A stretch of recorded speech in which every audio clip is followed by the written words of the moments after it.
you also had a business that failed. And yeah. and there's that. I mean, I just want to bring up all the good memories. Well, you're so kind. But a lot of people will say to me, I can't make lots of money because I don't know numbers. You don't have to know numbers to be able to make a lot of money.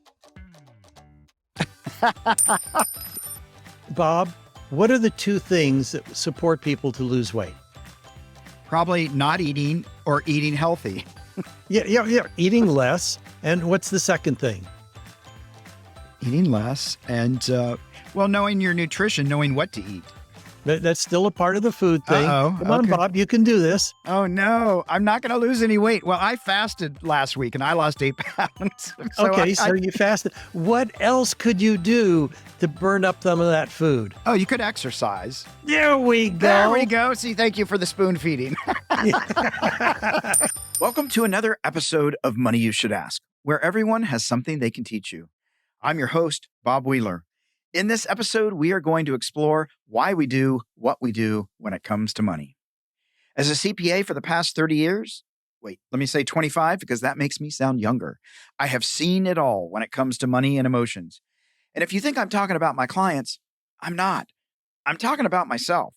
My relationship with money has been, and sometimes still is, an emotional roller coaster. Maybe that's something you're also familiar with. Good news. You and I are not the only ones. Our next guest is going to share their money beliefs, money blocks, and life challenges as well. Buckle your seatbelt and enjoy the ride.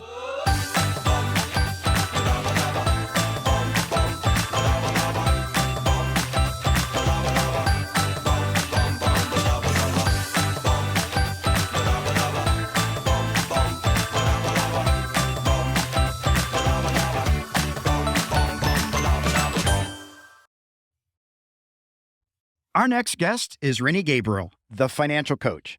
Rennie is a man who has seen both great success and tough times.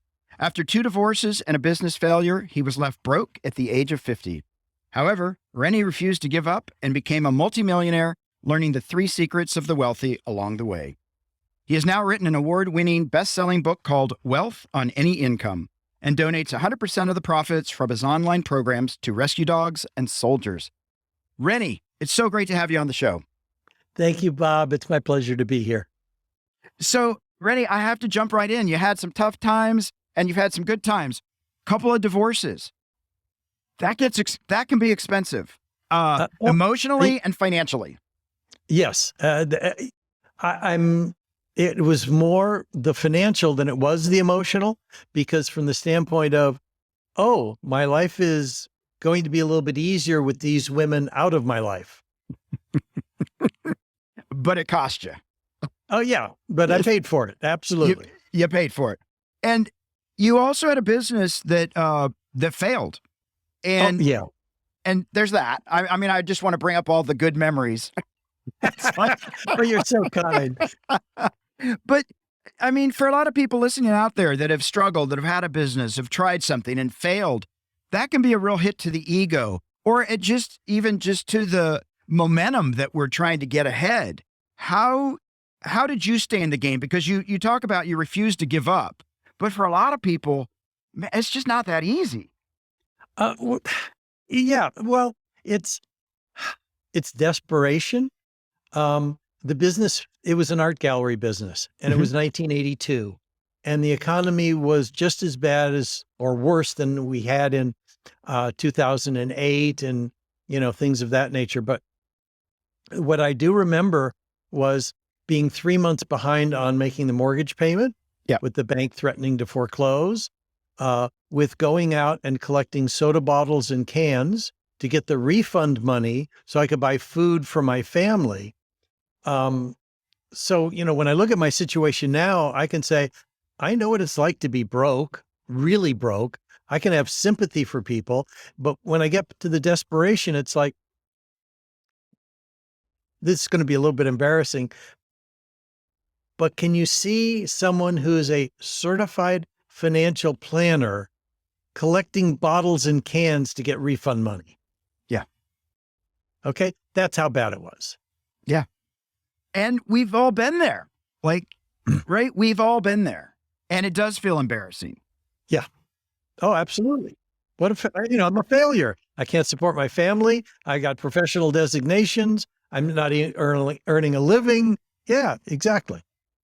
But the interesting thing that I take away from this is a lot of people would have said, well, I'm a certified financial planner. I shouldn't be doing this. I won't do it.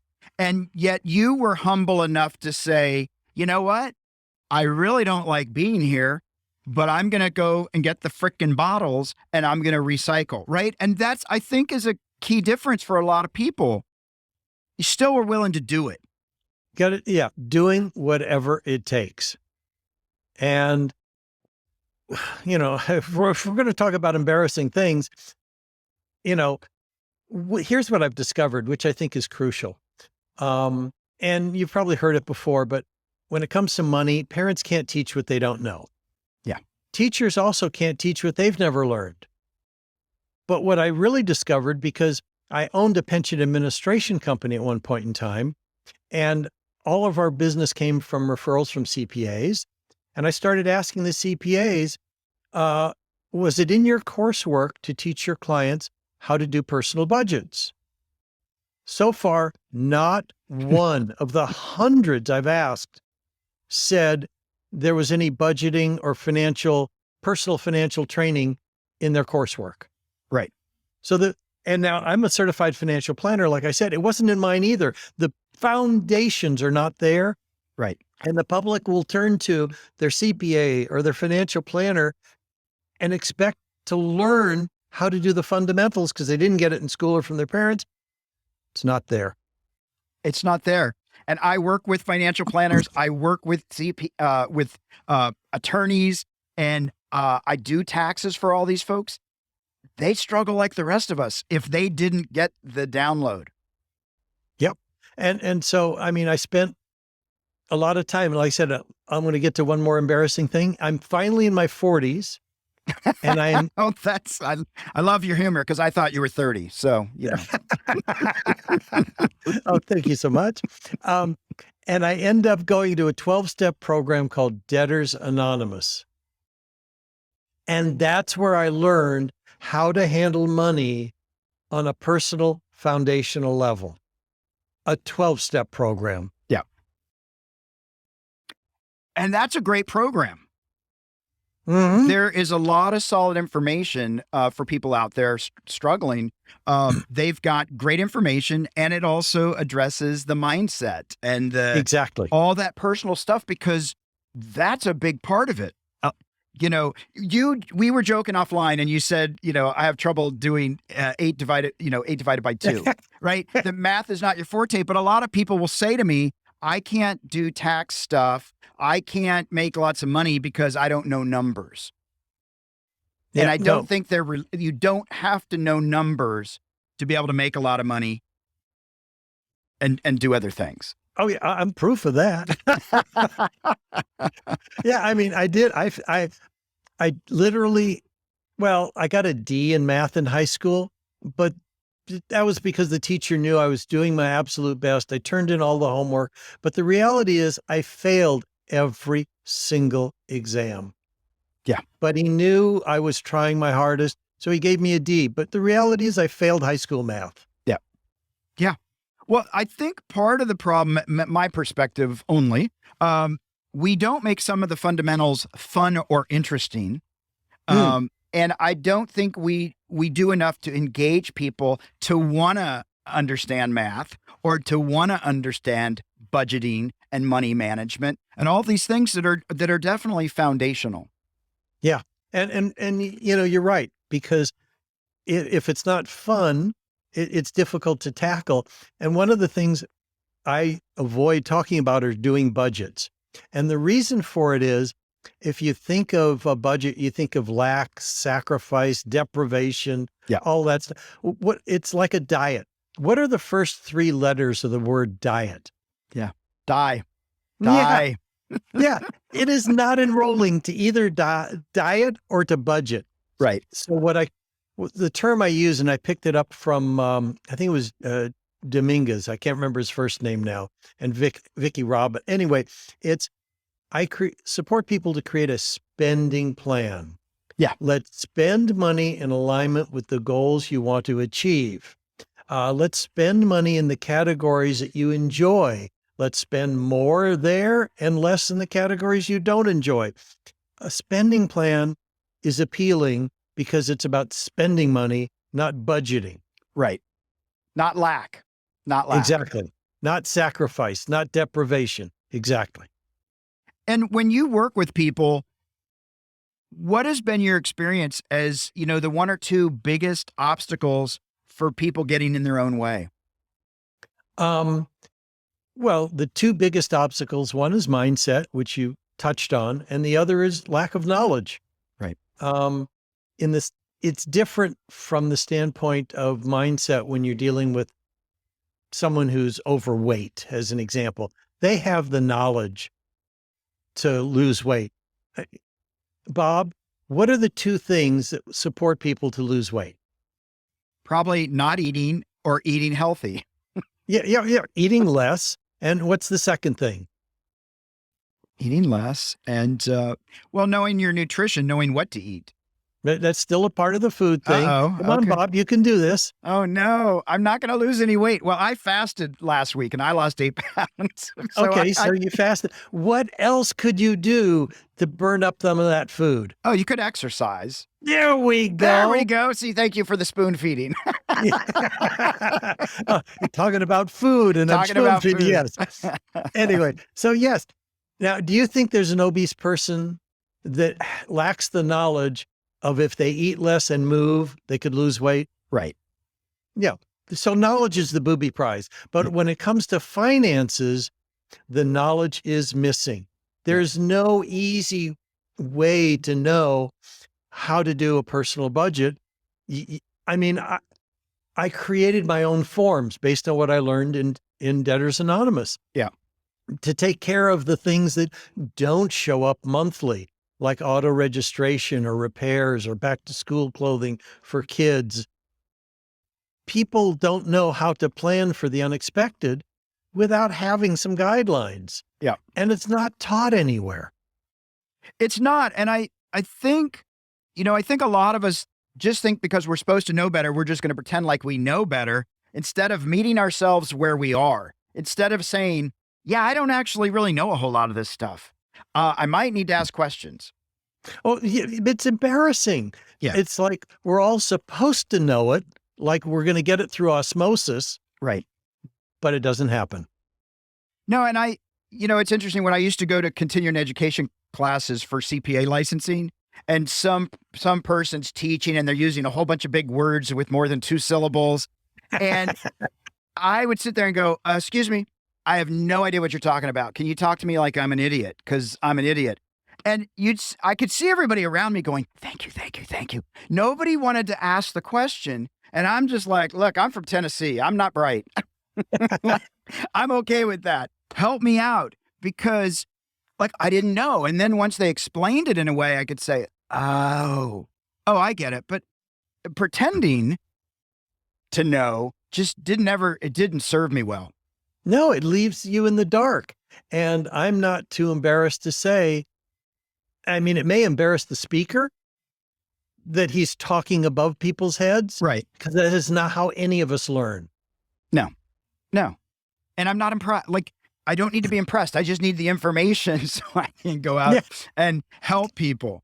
I try and stay with the 25-cent words. Yeah, exactly. They're easier for me. 1 syllable, I'm done. I'm gold. I'm gold. How do you deal with folks? Because there's a lot of people who say, yeah, that's true for everybody else. I'm special. I'm special. Those things aren't going to work for me. I can't get wealthy on any income. I can't get a head start. I'm going to miss out. And that's where the mindset piece really has to come into play. In my book, the first third of it is devoted to what are the blocks that you're facing? What's the emotional stuff that's in the way? And here are the steps to take to get it out of the way.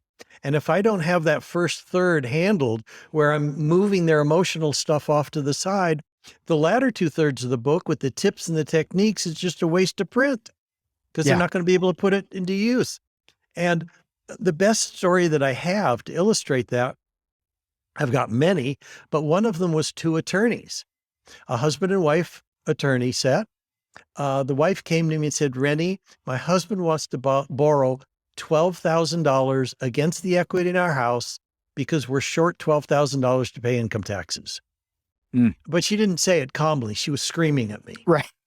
And I said, I knew her to be a calm person. I said, my gosh, what's going on? I've never heard you talk like this. She said, it's the third year in a row they're borrowing against the equity in the house to pay income taxes. Wow.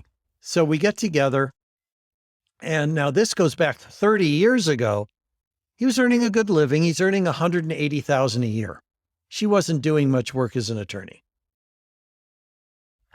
So we fill out the form that I'm talking about. By the way, if any of your listeners want it, they could send me an email. I'll send them the forms.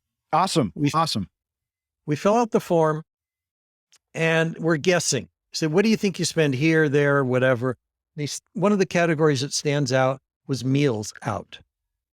And he says, well, we probably spend $600 a month eating out. Again, this is 30 years ago. Right. Okay, that's a lot of money. So I ask him to track what he's spending. I give him what I call a little spending register. You write down wherever you spent money, how much you spent. He says, you expect me to write 25 cents in this register at a parking meter? I say, yes, you can do that for 6 weeks. That's all I'm asking for. Just do it for 6 weeks. He says, all right, for 6 weeks, I'll do it. We get together 6 weeks later. We figure out what a typical 4-week period would look like. And again, the category that stands out is meals. He wasn't spending $600 a month eating out.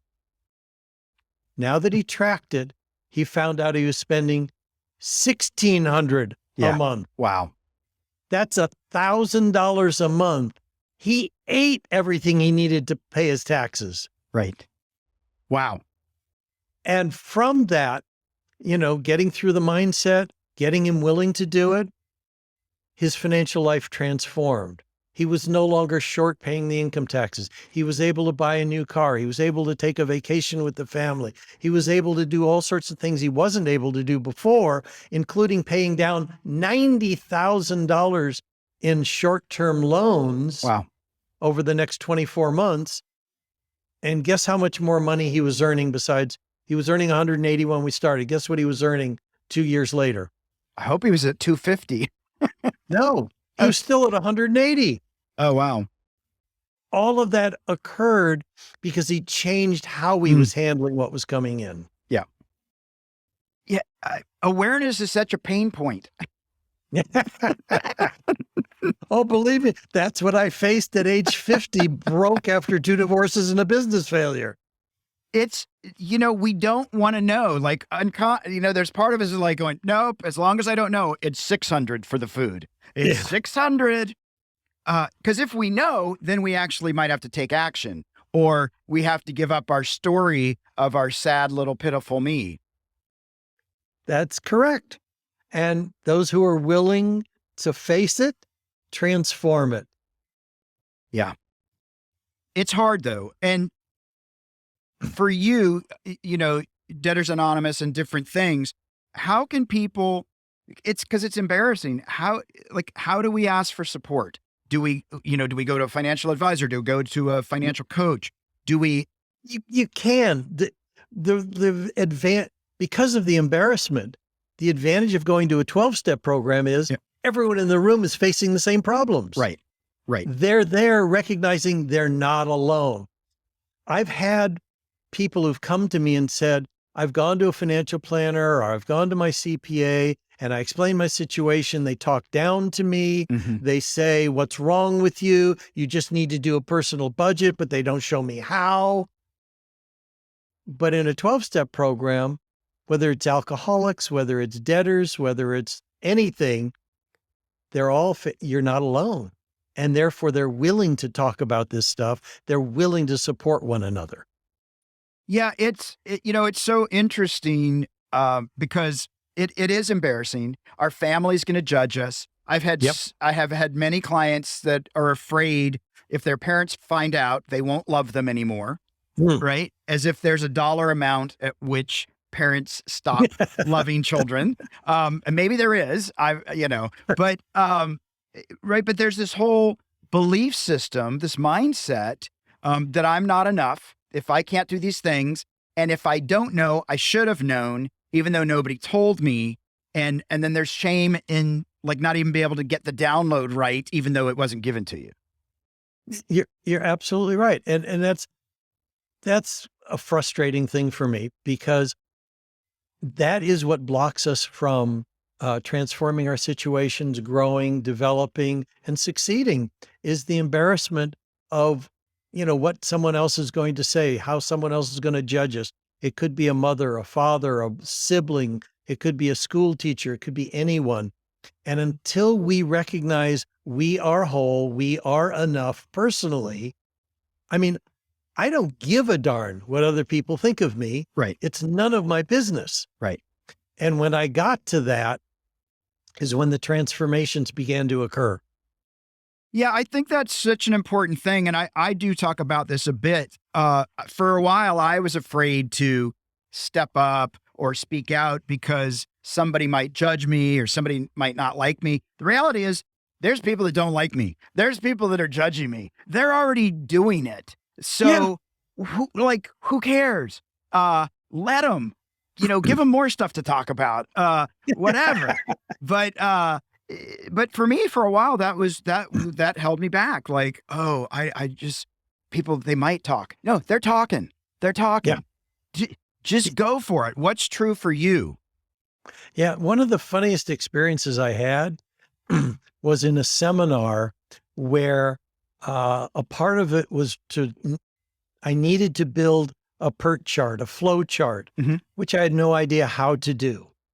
And we probably had about 100 people in the seminar. And I'm somewhere in my 40s, and I realized up until that point, I never wanted to ask for help. I was raised as a latchkey kid. I was completely responsible for everything. I didn't figure anyone else was going to help me. There's no point in asking for help.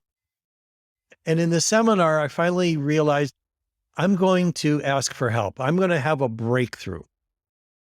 And there was one person in the course who I thought is such a nerd. He's got the pocket protector in his pocket for the pencils and the pens, and he's sitting there in the front of the room doing push-ups by himself. I mean, this guy's an embarrassment.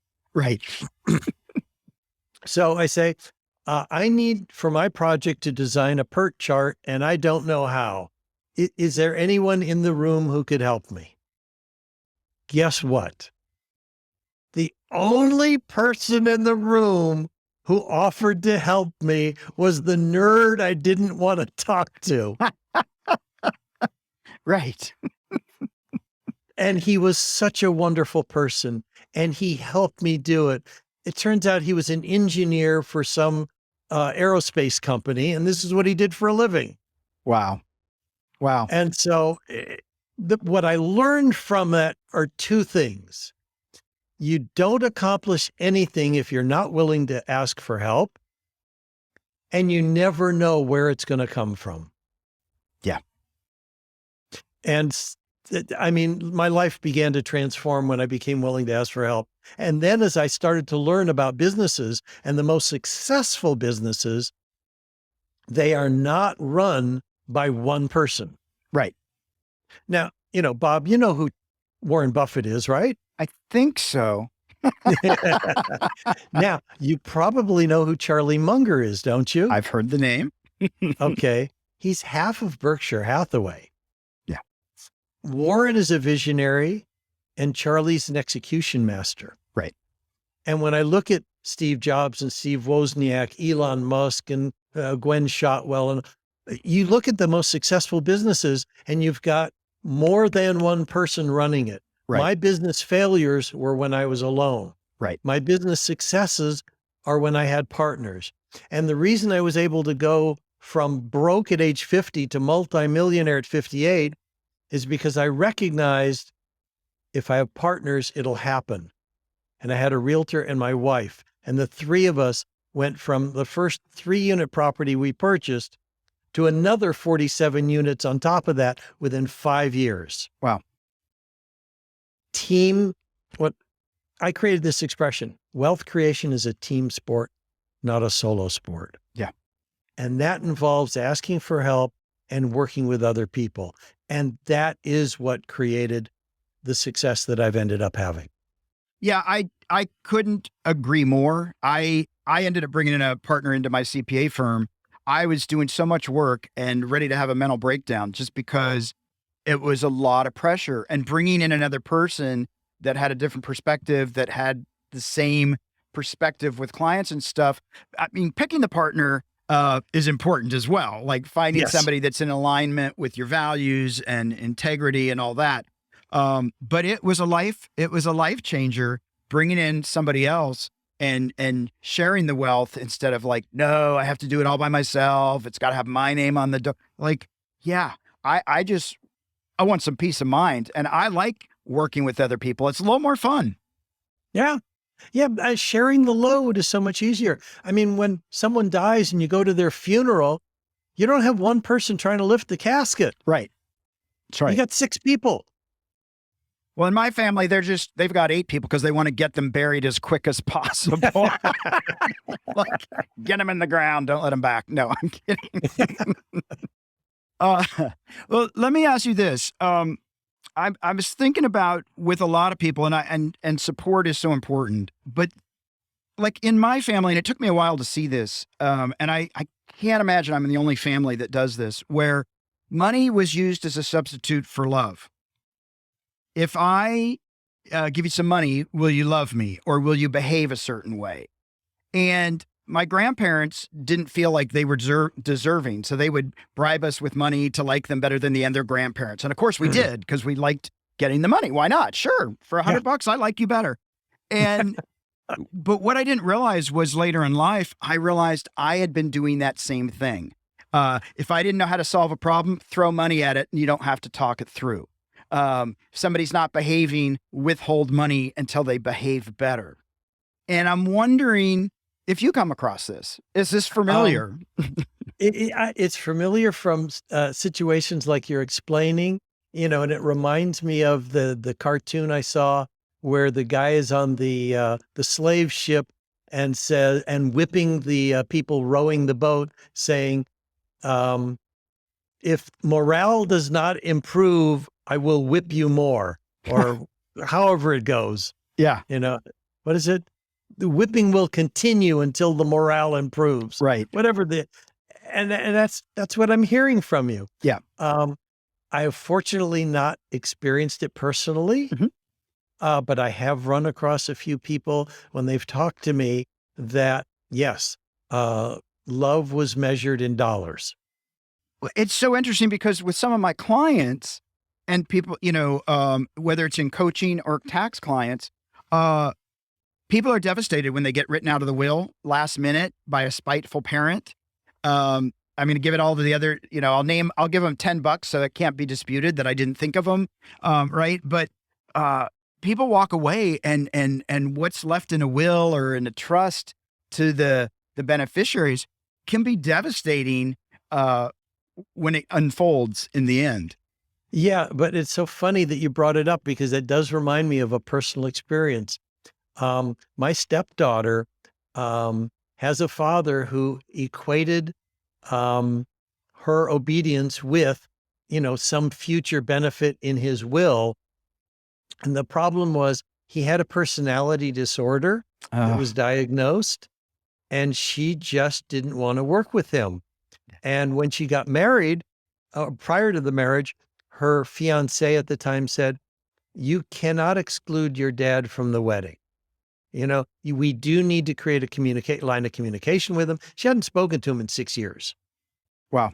And so he opened up a line of communication. They started talking. And a year later, he went off the rails again. He didn't show up at the wedding, all the rest of this stuff. But her comment was, "I don't want to be in his will. It is not worth it to have this communication." Yeah. And so she withdrew herself from any inheritance. Yeah. And you have to be willing to walk away if a game's being played that you don't want to play. Exactly. For her mental peace of mind. Yeah. It's what she had to do, and I support her. Yeah, absolutely. What about people, like I know for myself, one of the reasons that I was always like, I got to get it together. I got to make money. I never felt like I had a safety net. I wasn't going to inherit a lot of money. I've had to contribute towards my parents. And so it hasn't been something like, oh, I can't wait to get my 3 million. Not happening. And so I almost frantically with anxiety worked extra hard because I knew ain't nothing going to catch me. And I wonder if you come across clients like that, where like they're their only hope. Oh, absolutely. I've not only come across clients like that who don't have children that are going to help them out, whose parents passed away and left nothing, or who have parents and they have to support them. But personally, that's the situation I was in because of my emotional state. I have fun talking about this, but as a 5-year-old kid, coming home and there's no one there and realizing I have to take care of myself, having the attitude that there's no reason to ask for help, no one's going to be there for you, is having a 5-year-old mentality running a 40-year-old body. Right. Is not a good thing. No. And that is how I looked at my life, is that I'm going to be responsible for me. If I'm going to create enough money so I don't have to work, I'm the one who has to do it. It's not going to come from anywhere else. So I had those personal conversations. Yeah. And I think it's important for people listening out there. Part of changing that mindset is updating that 5-year-old and 6-year-old software that's running you as an adult. And you're still making choices of, you're not the boss of me, or I don't have to do that, or nobody's coming, whatever those tapes are. I don't know if people can use tapes anymore, but whatever those voices are running on digital in our heads, we've got to reprogram them and update it so that it actually can serve the adult version of ourselves instead of still operating at that 5 or 6-year-old level. You're absolutely right. So, and it's funny too, because the way I heard you say it, which I know what you meant because I brought it up, was have the 5 or 6-year-old tapes or digital version. No.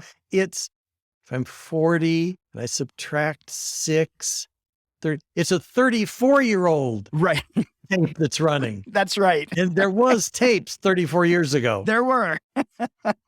Absolutely. Yes. You know what I meant. But it's so ingrained from an early age. And until we can start to have the awareness, which is not, like I said, that's a pain point, awareness, and then having the intention and the ability to actually start moving through it. Yeah. And, it's a situation where, it does have, you want to get through the pain. You want to get rid of the pain. There's 2 ways of doing it: hiding from it or facing it. Yeah. And the people who have the success are the ones who face it. Yeah.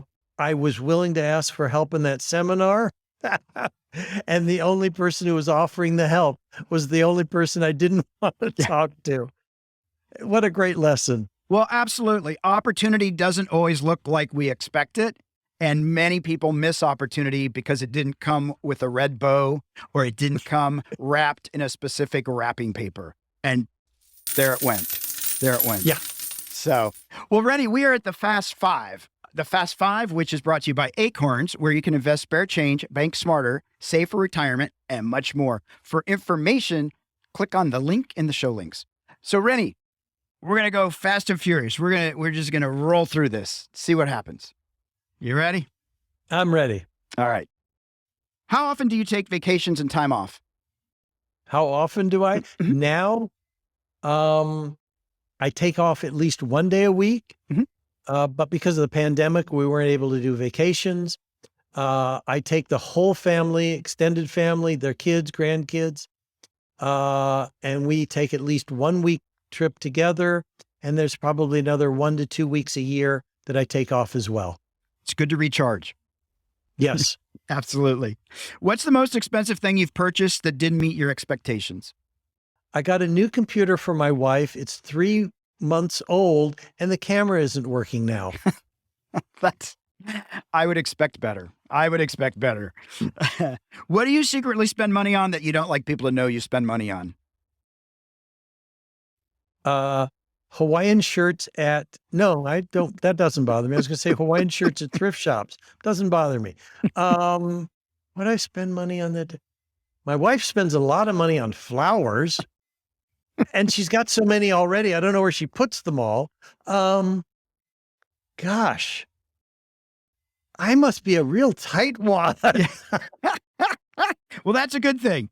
That's all right. Do you recall an embarrassing money moment? Gosh, I really should have planned this ahead of time because I'm sure there is more than one. Well, we'll just have to have it. We'll have to have a follow-up call so we can Yeah. work this out. It's all good. Well, let me ask you this. What emotion do you experience the most? Happiness, gratitude, the feeling that my life is blessed. I'd say gratitude is the biggest one. Yeah, it's definitely up there. I couldn't agree more. Gotta have it. You gotta have it. We are at our M&M moment, our money and motivation sweet spot. Is there a piece of wealth wisdom or a practical financial tip you could share with our listeners?